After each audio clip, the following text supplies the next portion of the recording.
In today's video, we're discussing a magic card that has climbed over 300% and is continuing to show momentum forward. Now, what does this mean for modern? What does this mean for singles in the magic market? In today's video, we're going to cover those very questions. Stick around.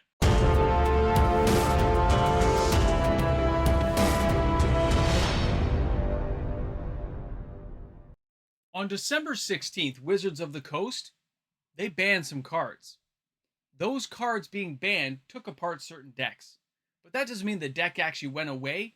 It means players have to find a replacement piece to fill in the blank. And they have. Welcome back, everyone. MTG Moxman here. Thank you again for hanging out with me for another Card Spike video. And it's kind of fun to watch how this happens sometimes. I mean, no one likes to see cards get banned that they've invested a lot of money into.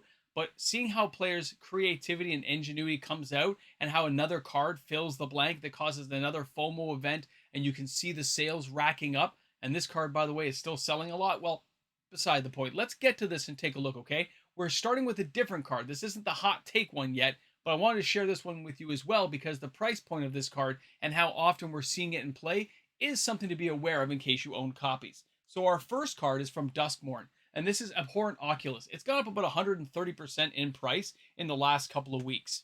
This card's up to $70 on average. Now, I know of players who own copies of these and trade them in for dual lands already, but other players are going to keep this for standard. They're going to keep this for modern. So let's not forget that the Oculus here is a 5/5, but when you look at the actual mechanics of the card, as an additional cost to cast this spell, you got to exile 6 cards from your graveyard. So to get this card out fast, you got to be able to dump cards into your graveyard fast, which is cards like Faithless Looting.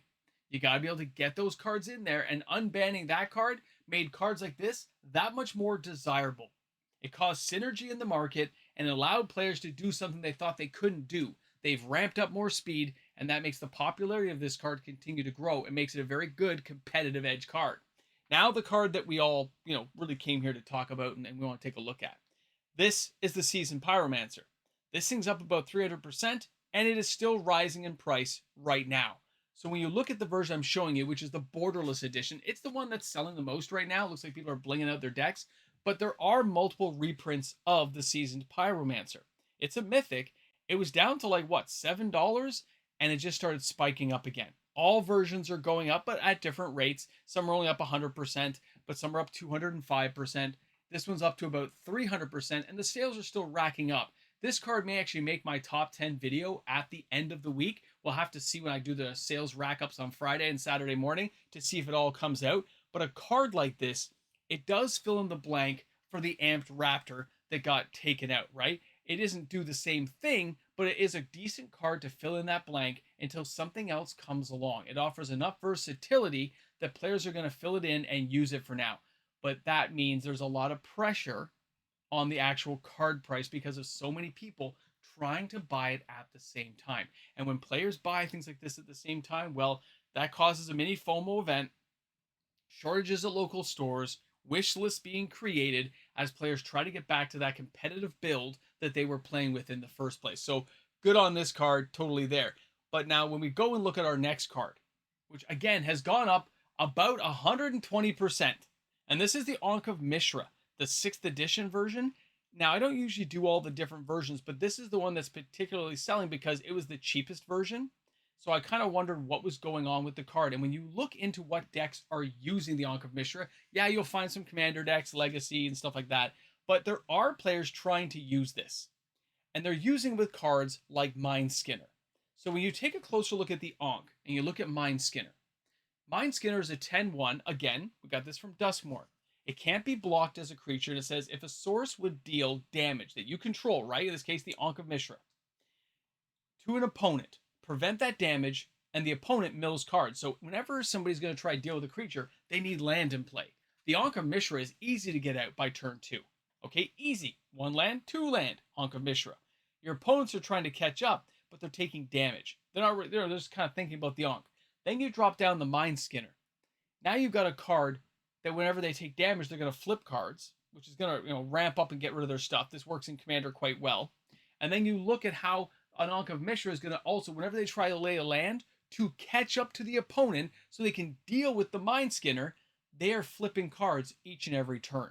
In a commander game, you can see how this would start milling multiple opponents and just messing people up. And there are other cards that do it. There are other cards that will ramp up and work and synergize with this.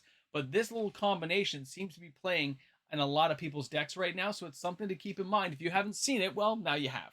And I mean, the price of this thing is not super expensive at 12 bucks, but it's still gone up, from $6 to $12 in a couple of days.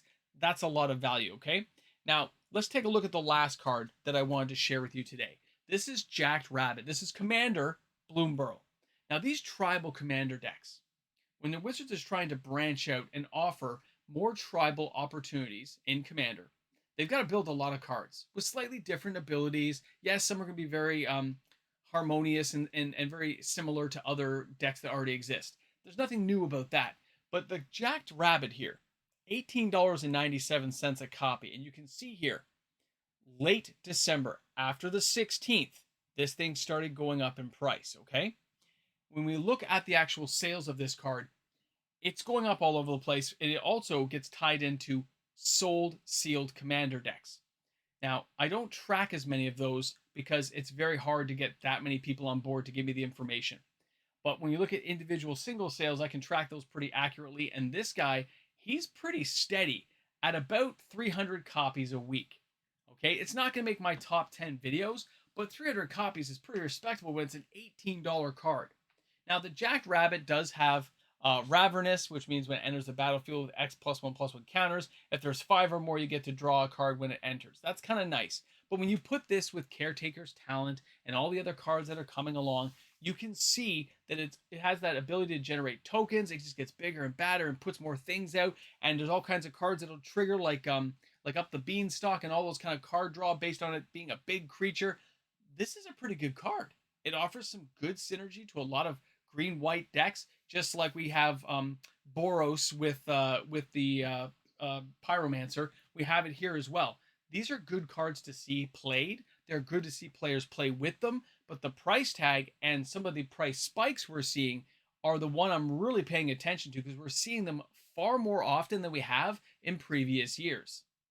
Now, a card like Seasoned Pyromancer is going to have a good return on investment right now because the popularity of this card has gone up, and players who held on to their copies don't have to buy them again because they're just kind of augmenting what they already owned. They're going to take those copies and just retrofit the deck they were playing with. If you're playing with Boros, you got Ocelot's Pride in there. For your modern deck, you got Ragavan. You took out some Amped Raptors, and you're going to go ahead and add in your Seasoned Pyromancers, maybe change out a spell or two, and before you know it, you got a good competitive deck again for Modern.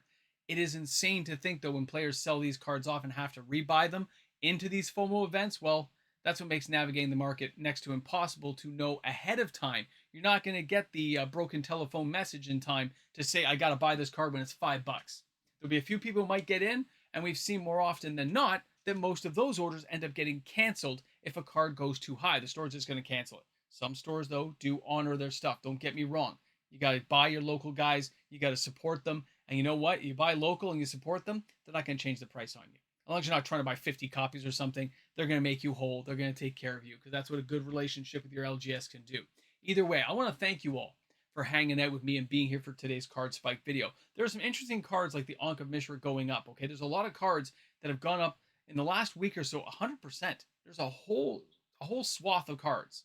And we haven't seen this much of the market space adjust this way in a long time to finding these new deck builds, but after that ban announcement, people are like jumping on Faithless Looting. They're working out cards. They're deciding where things will go. And even cards like the One Ring, yeah, it's lost value, but it isn't out of the market space. It's still commanding a fair dollar value because it's not banned in Commander. Something to keep in mind. Guys, thanks again. Thanks for being here for today's video. I hope you guys enjoyed it. And of course, I look forward to seeing you all tomorrow for another video. It'll be my top 10. We'll have to see how the numbers come out this week. Maybe Seasoned Pyromancer can make it on the list. You guys let me know. I'll talk to you soon. Have a great day, everyone. Hey guys, a big shout out and thank you for the fantastic patrons who support my channel each and every day. Because of those patrons, we get to create daily uploaded content. We get to have some nachos and cheese. We get to kick back and talk about this amazing game together, as well as play a few games, even if it's on Arena and I lose a lot. Thanks again, everyone. Looking forward to this weekend's videos and, of course, the live stream Sunday, Eastern Standard Time. I'll see you guys then. Have a great one.